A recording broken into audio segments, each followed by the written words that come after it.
Warning, the following audio transmission is based on theory and is intended for entertainment purposes only. It's Doomsday and its affiliates will not be held liable for anything your dumbass does. Listener discretion is advised.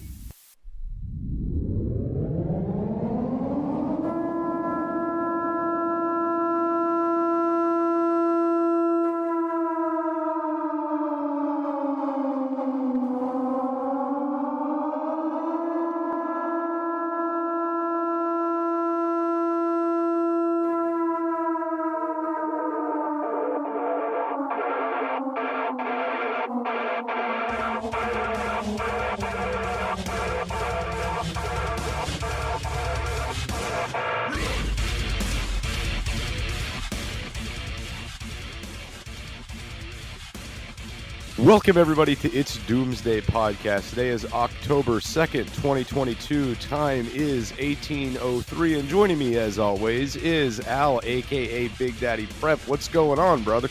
Hey, brother. Yeah, it's a beautiful day. I'm outside. If you hear the crickets and the chickens clacking and all that good stuff, yeah, we're outside today. We're trying to get a little of this fresh air before the cold gets here or the heat gets here, whichever one does first. Gotcha, guys, and I'm recording in my in-laws' RV today. There will not be screaming because my mother-in-law is not in town, but the acoustics probably won't be as good. It's all right. It's all good. Right? So, guys, I was really excited. This topic kind of just hit me in the face this morning as I was doing some projects around here. And I was like, we really should do an episode on items every prepper needs. Like, forget the bug out bag, forget the inch bags, the get home bags. Like, let's talk about some other items you're going to need as preppers and homesteaders that it's not out there put together in a list for you. Right. I thought that this would be a really good episode. What do you think, Al? I absolutely do. I'm with you on that. I understand exactly where you're coming from on this. It's items that everybody should have no matter what. You shouldn't be caught without these items. All right, so the first thing I wanted to go down is that this is probably more of a homesteader thing, but let's go down that homesteader route first, okay? Okay. And some of these items might sound a little bit boring, but you're going to need them. Number one is going to be a wheelbarrow. Number one, hands down on the list, you're going to need it.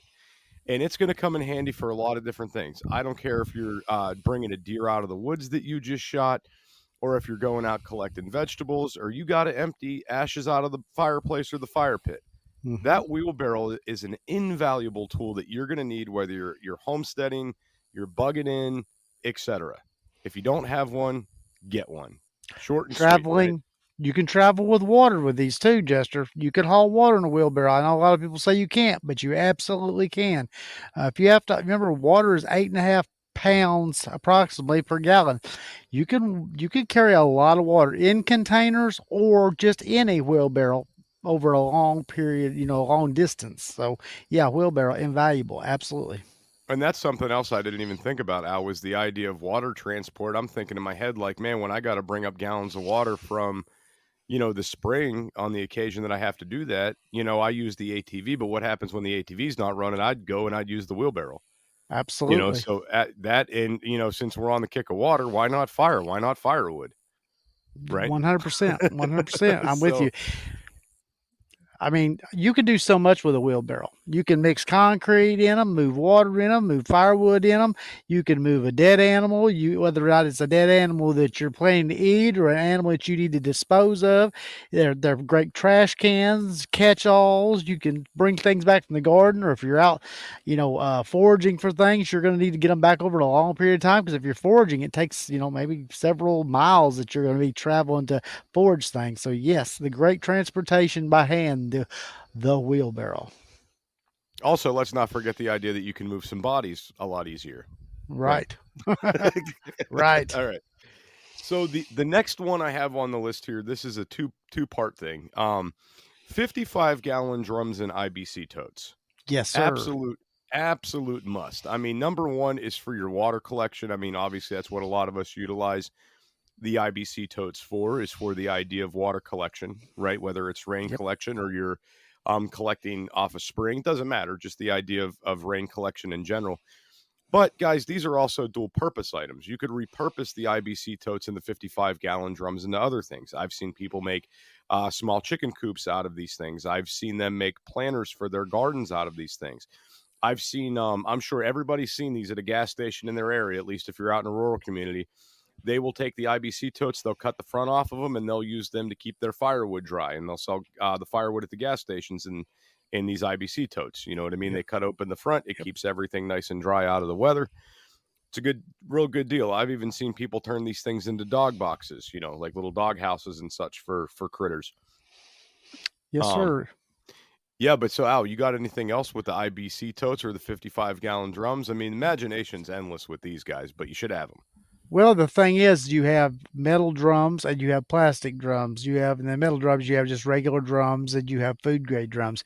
Each one of these has a purpose, but doesn't make any difference if it's a plastic drum or a metal drum, food grade. You can make a distillation unit out of it. You can make a stove out of it. There's all kind of things you can do.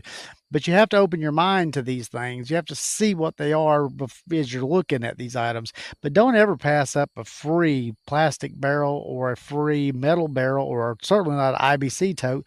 If it's had something in it that's undesirable to be able to drink water out of or store food in.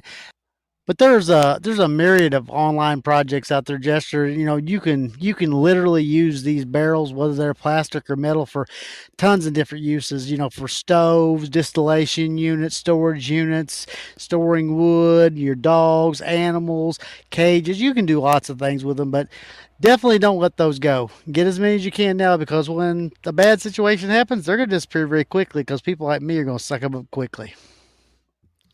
Something else on the note of like water storage and things like that, and I can't stress having enough of, are 5-gallon buckets. Oh, yes. You would not believe, guys, how much you will go through 5-gallon buckets in a doomsday, homesteading, post-apocalyptic scenario, whether it's for just simply water. I myself do a lot of planning within 5-gallon buckets. I also utilize 5-gallon buckets for a lot of storage, right? Ratchet straps, rope, tools, different things of that nature. And then there's also the idea that you're going to be bucketing water if you don't have actual running water. So maybe you're carrying buckets of water out to go water the chickens, water the livestock. So again, 5-gallon buckets for that are going to be great. And the idea that, right now we leave these things out, we get heavy rains, we put them out for rain collection. Yes, sir. And then we just walk over, water the dog, water the goats, whatever we need to do.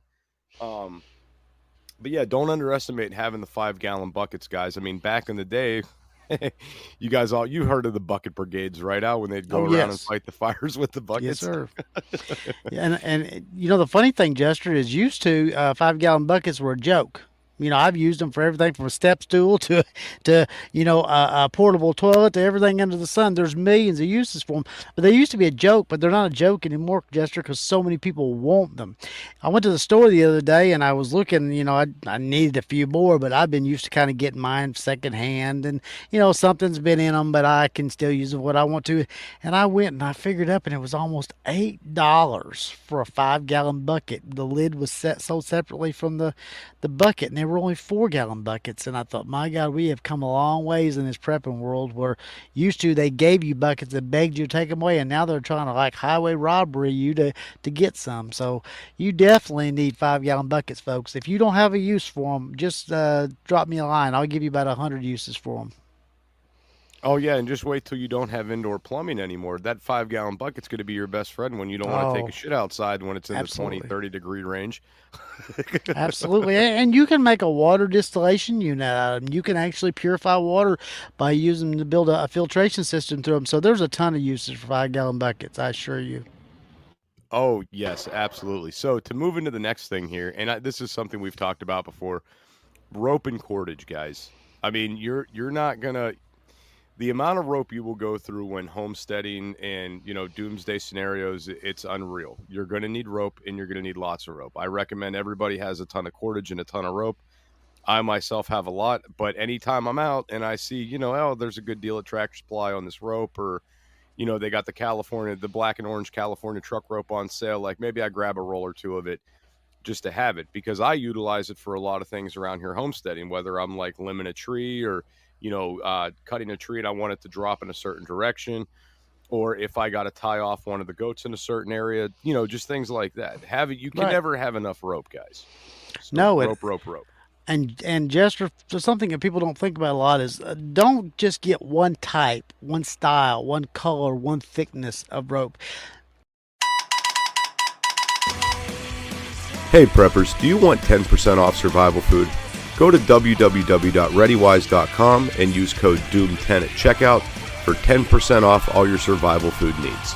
Again, that's code DOOM10 at checkout at readywise.com, DOOM10 for 10% off at readywise.com.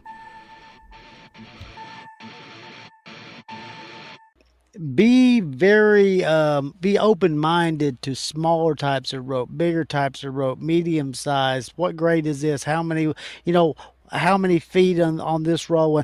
Be open to have different types, because you might have all giant line because you got that at a great deal, but that might not be worth a crap for what you're going to use it for, a project that you're going to use for. You might need some smaller line. All you got's big line. So get different sizes, different colors, different textures of rope, because you'll find a use for them, and every one of them has a different and for tie down straps, ratchet straps, things like that. Just because one of them breaks, don't throw the rest of it away. You have to keep that, because you may have another one break, maybe the other piece, and then you can make a ratchet strap out of the two of them. So don't throw anything away when it has to do with cordage, period. Exactly. I couldn't agree more. Another thing I'd like to get into with this, which is again an uncommon item, is rolls of fencing. And when I say rolls of fencing, I don't have a specific fencing in mind. Like, this could be your chicken wire, this could be snow fence, this could be chain link fence, gardening fence. I don't care if it's 4 foot, 5 foot, 3 foot. Having extra fencing laying around is going to work wonders for you. Yes, And the idea that it's a doomsday scenario, you might want to cordon off your chickens to a certain area. You're going to need that fencing. You're not going to be able to go to the store and get it. You might want to reinforce some little structures you got, around that maybe are rotting out. Maybe there's a spot in the bottom of the chicken coop a weasel's been getting in, and you need to seal that up, and you don't have the wood to do it. Just having excess fencing laying around, rolls of it, is not going to harm you. And I mean, honestly, for what some of this cheapo fencing costs and like deals you can get on it at like at yard sales and when some of these gardening places are going out of business, things like that. Al, I've got about 400 feet of 4 foot gardening fence around here that I got a deal on. They were giving them away like 2 for 1. And so I ended up getting 400 feet of this garden fence. I want to say it was like a total of like $90 for all 4 rolls. And I was like, oh yeah, I'm getting that for sure. Now it's just sitting here. I know I might need it one day, but today's not the day yet. I've also got this, not the chicken wire, like not the tight little tiny chicken wire, but the octagon shape that's maybe got the 1-inch openings on it. I got a bunch of rolls of that laying around here too, just for different various gardening reasons. Yeah, so hardware cloth. Hardware cloth is what that's called. But yes, okay. Let me tell you, Jester and I would get along great. We would go shopping. We'd be in serious trouble.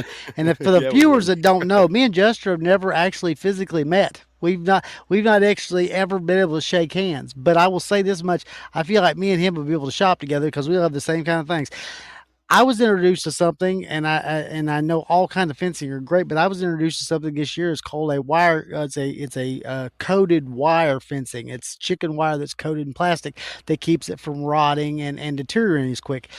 Folks, if you ever run up on something like that, make sure you get that, because not only does it function as chicken wire, but it functions for about 10 times as long. It's there for a long period of time. But any kind of fencing that you can get to keep one thing out of another is absolutely great, and have as much as you possibly can and try to keep it from deteriorating while it's just sitting there.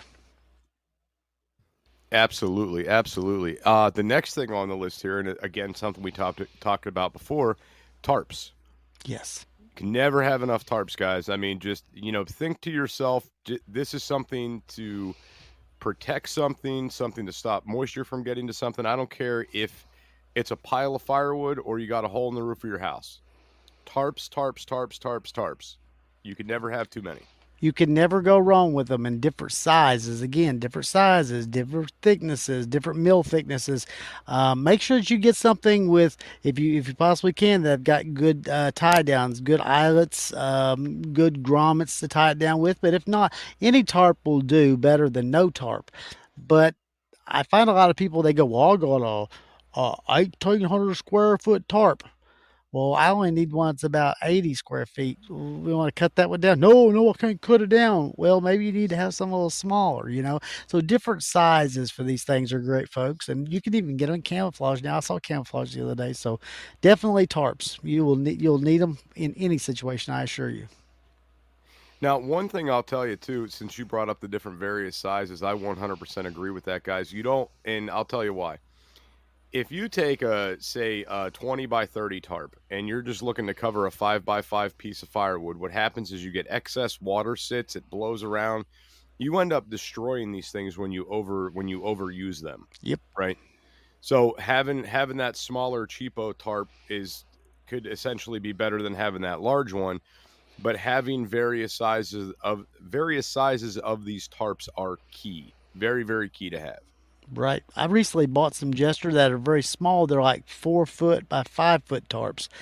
And then people are like, well, that's not really a tarp. That's just a little tiny piece of plastic. But they work perfect for ground cover, for you to lay down and lay your sleeping bags on. They work perfect for a little drape over type of canopy over you if you had to have a small shelter just for you for the night or for the evening or stay out of the sun. And they're not too awful big either. So I found those for like $1, $1.25 at the Dollar Tree. So look everywhere, folks. Thicknesses also. Some tarps are single thickness, some are double, some are triple, some are really, really thick and heavy. Understand those big, thick, heavy ones will wear you out. Putting them out and taking them back down again. So get the tarps that fit what you need. Okay. Absolutely. So the next thing I got here on the list, which I mean, again, something we've talked about before, heavy blankets.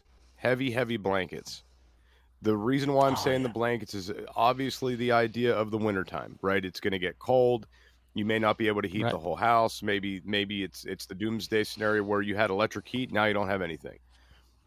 You can never have too many heavy duty blankets, and not just for the idea of warmth. If it's first aid and you're treating for shock, maybe you got some animals that are outside that you can't bring in and you're getting hit with some like cold sleet nasty winters and you need to go and insulate the dog box up, something like that.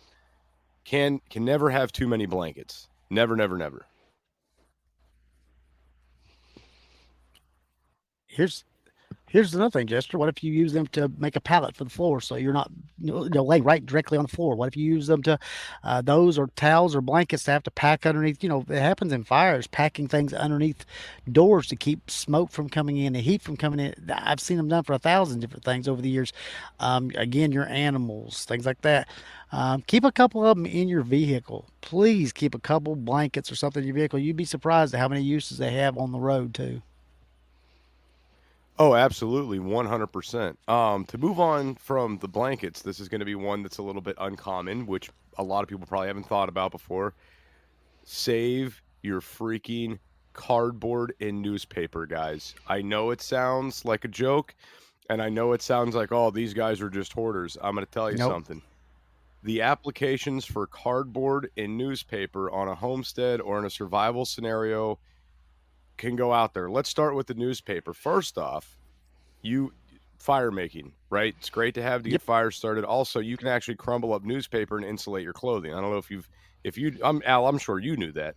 Um, but that's one side Oh, of this too. You can absolutely. use this for Absolutely. insulation. If you have windows that are thinner on your home, and you don't want people peering in there. I'm sorry, non-tenant windows on your home, and you don't want people peering in there. You don't have blinds, this, that, the other. It's very easy to go over these windows with newspapers. Contractors do it all the time, so no one's going to bat an eye if there's newspapers over the windows. They're just going to think someone's painting, someone's remodeling. I don't need to see what's in there. It doesn't matter. There's also the idea of utilizing the newspapers for cleaning up spills and putting them down in damp areas, things like that, trying to soak up water and whatnot. I know it's not as effective as a paper towel, but again, along the same lines, it's going to do the same. It's going to help do the same job, right? What about your Um, animal cages to for move your in. dogs, Oh your yeah, animals? Your yeah, dogs and your animals. Yeah, They'll that's work great for that. absolutely They work great that. also in your garden. When you're done with them, with everything else, put them in your garden. Right, yeah, that's also another avenue. And I mean, now that you said the animal thing, I think about the people that shred these up and they put them in their chicken coops and things like that for the animal I bedding. do. I do every year. So, to get into the cardboard side of this, same thing with the cardboard. Cardboard makes great weed stop in your garden. I don't know how many you go out there and do your own maintenance on your vehicles, things like that. Rolling around in the dirt sucks. I'm always that first guy to look for a piece of cardboard to throw it down, so I'm not crawling in the dirt. It's another great thing to have. Also, the idea of fire making and fire starting. The idea, if you've got, again, we'll go back to the windows thing. If you have like really drafty windows, cutting pieces of cardboard to seal up and duct tape to the wall to help insulate the home a little bit better. That's another reason to have these things, again, for the animals, right? So maybe the animals just aren't Yep. directly in the dirt. Saving your old cardboard, guys, just do it. I'm telling you.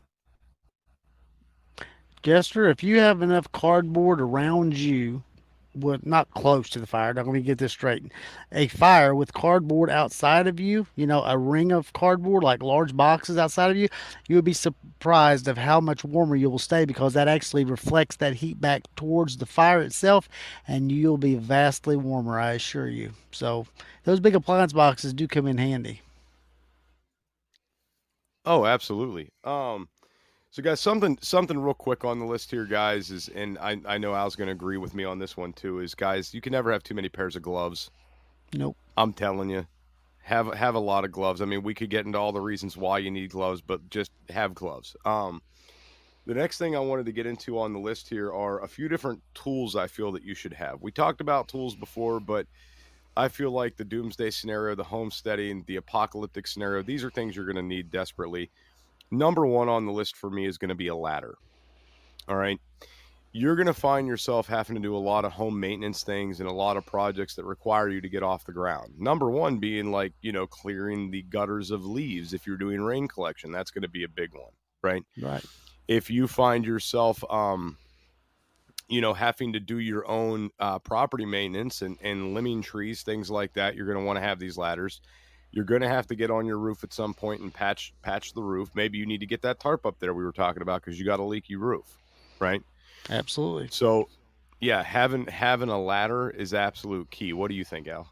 I agree with you, and if you can afford to have two or three different sizes, the small step ladder, the intermediate ladder, that you could reach maybe the top of an 8 foot ceiling, and then a large extension ladder where maybe you could get up to your gutters. It's key to be able to get in these areas, but you have to do what you can afford to. So maybe if you don't have any, you get one, and then you kind of work your way up. But absolutely, you need ladders. I use them every day. I couldn't do my job without them. There's no way.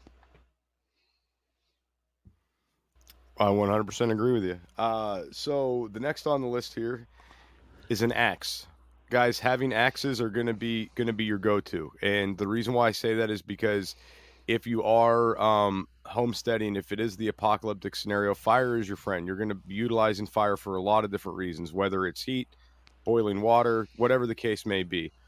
You're going to run out of gas pretty quick for your chainsaws. You're still going to need to find a way to drop trees. You're going to need to find a way to chop up wood, and that's where this axe is going to come in handy. All right. So if you are the homesteader survivalist and stuff like that, I would hope that you at least have one or two axes laying around. Right. Axes and hatchets, things like that.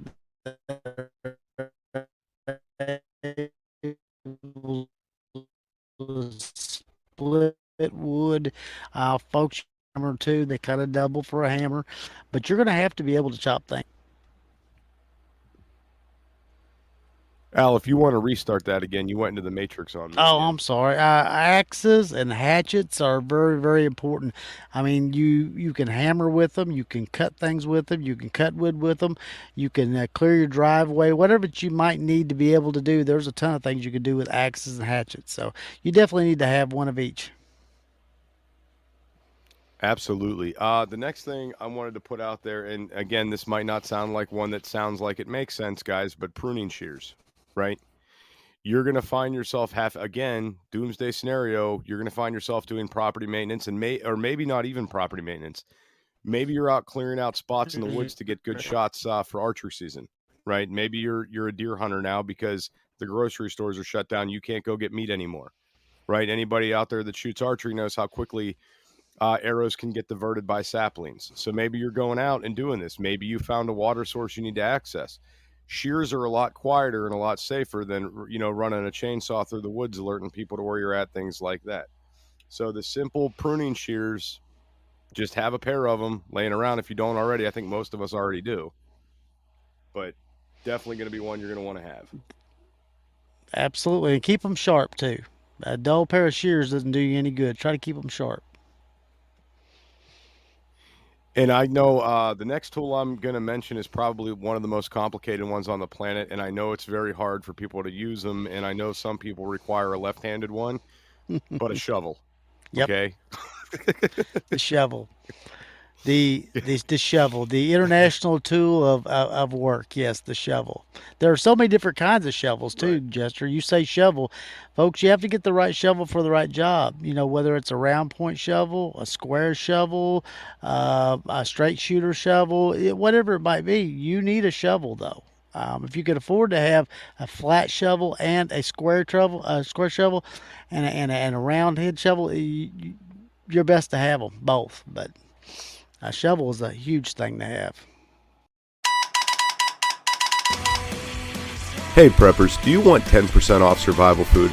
Go to www.readywise.com and use code DOOM10 at checkout for 10% off all your survival food needs. Again, that's code DOOM10 at checkout at readywise.com, DOOM10 for 10% off at readywise.com. Gotcha. Yes, absolutely. Guys, this one I'm just going to put hand in hand because you guys can make your own assumptions on these. Extension cords and hoses. All right. And I know everybody's thinking, well, the grid's down. What am I going to need? What am I going to need extension cords for? Listen, if you got a generator, you're going to need to get power to different places. If you got a solar generator, you're going to need to get power to different places. Having the extension cords is key. The reason I say having the hoses is also key because you might find yourself diverting water from a lot of different areas. Okay. So hoses, extension cords, absolutely key that you're going to want to have in there. All right, and this is pretty much my entire list of these uncommon items that when we think prepping that people don't think that they need to have. Al, what do you got? You got anything else you want to add into this list? Yeah, I've got a few things. All right. The multi-key that most people, because people out here in the country, we don't need them as much as people in the city do.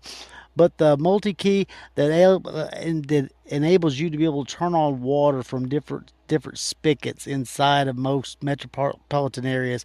The Silcock key. Yes, Silcock key. I don't know why that eludes me when I want to say that, but a Silcock key they're not very expensive. They fit almost any kind of metropolitan type of water fixture. You really need one of those if you live in a very big area. I probably wouldn't do me a whole lot of good, but I still have one. A few other things. If you have the ability and you need a chain, nothing works as good as a chain, especially if you're a vehicle trying to pull a vehicle out of one situation from another, out of a ditch or whatever. Nothing works as good as a chain. So chains are very important. I understand they are very heavy, and if you don't have a real use for them, they're not going to do you any good. But if you live in an area where you might have to pull somebody out, pull something out, whether it be a tree stump, whatever like that, though, nothing beats a chain. Jumper cables for me are a huge thing, especially with people that have vehicles. You wouldn't believe how many people ride around all day long with no jumper cables. So that's a huge deal for me.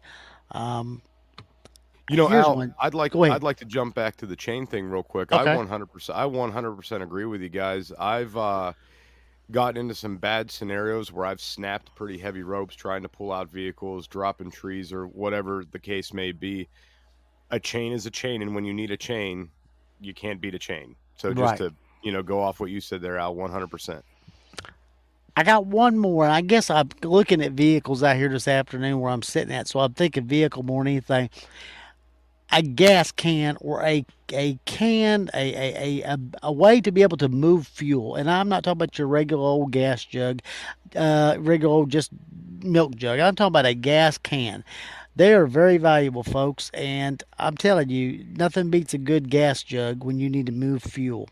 So that's something that People don't think about these things until they absolutely need them. Nobody needs jumper cables until their battery's dead. Nobody thinks about a gas can until they don't have any gas in their vehicle. So these are very important things to have, and I feel like they're reasonable enough price that everybody should have one. No prepper should get caught without them.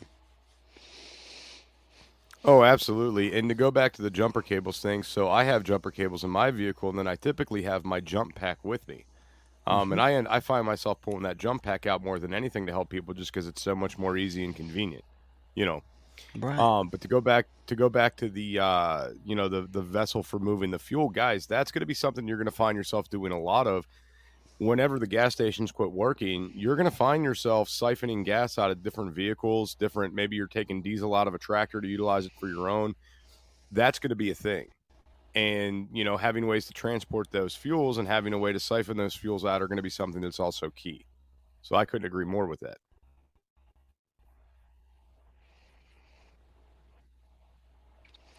I think the one thing that I can say that I think is paramount for all preppers, and I know they come in all shapes and sizes and all these different things. They get all fancy gadgets, but a good old fashioned flashlight, not for all the fancy gadget things they do, but for light itself. You cannot be a serious prepper unless you have flashlights, and many of them and ones that fit what you need, what your needs are. Now, there are tons of them out there that do all different kinds of activities. Some of them are water straws, some of them knives, some of them have stun guns in them. But a flashlight to be able to see with, because when the sun's up, sometimes it's hard enough to see in some places, but when the sun goes down, everything gets dark. So, flashlights, folks, lots of them, many ways to run them. Make sure you have batteries for them or ways to charge them up or plug them in. But flashlights are king. And I again, I agree with that as well. I mean, so guys, I want you to understand my mindset on this. When I came up with this idea to cover this today was, I'm here doing work, and I'm thinking about how much harder my job would have been, like the things I was working on today, without these common items that we mentioned, right? Right. And just how handy these things can come in, and just the idea of what I know I'm going to need whenever shit hits the fan. And the idea that I can't go get it. And I have things laying around here that I will probably never utilize unless shit hits the fan, right? I agree. And it's unfortunate that like a lot of these things are just sitting here going to the wayside, but they're not. They have a purpose to be employed one day when they are needed. And guys, I'm not saying become a hoarder. I'm not saying go out and start buying all this shit up and letting it all go to shit in the front yard, or go piss off your spouse and start blowing endless money on all these different items.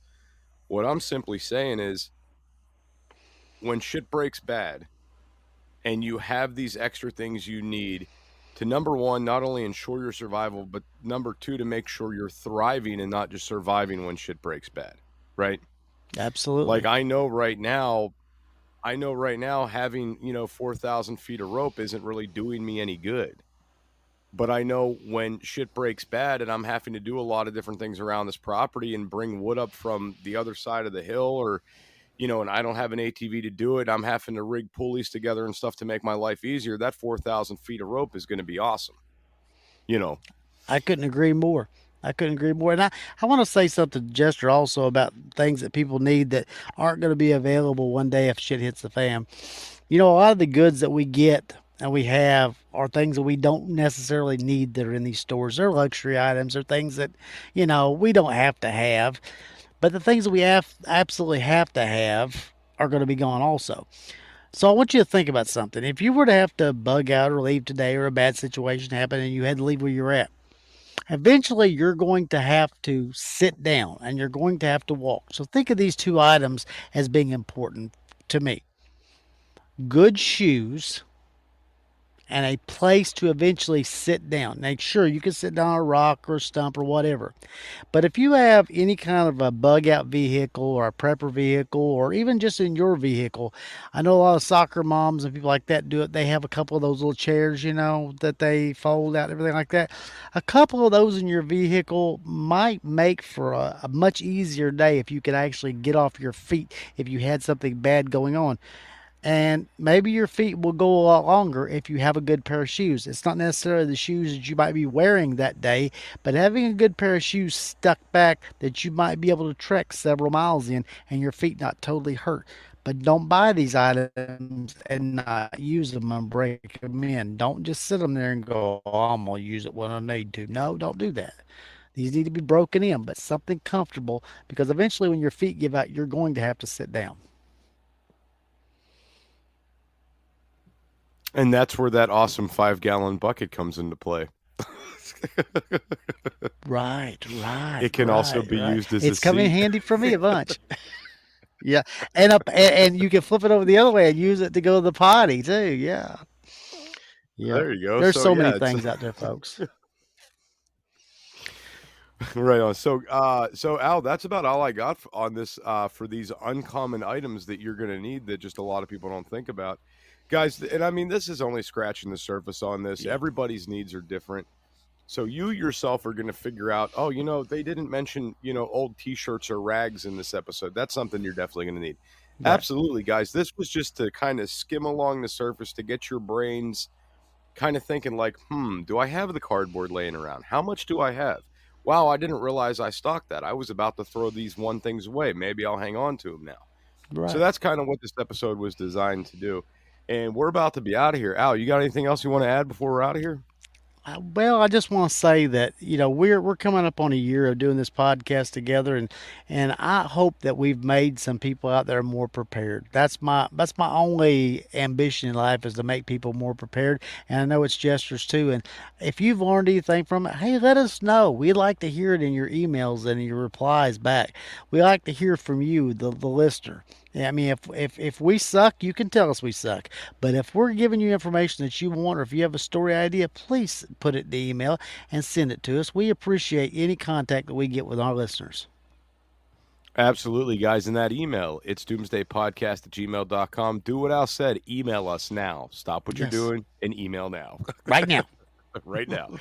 All right, guys. And on that note, we will catch you guys back next week for a brand new episode of It's Doomsday Podcast.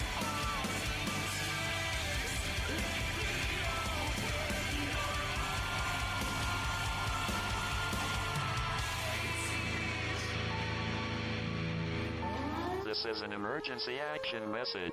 At approximately 1 a.m. Eastern Daylight Time, NORAD is tracking 15 ICBM nuclear missiles inbound to the following cities: Orlando, Miami, Pittsburgh, Dover, Newark, Richland, Philadelphia, New York City, Baltimore, Los Angeles, Las Vegas, Boston, Seattle, Detroit. This is an extremely deadly situation. Stay tuned. The next emergency message will be a presidential address.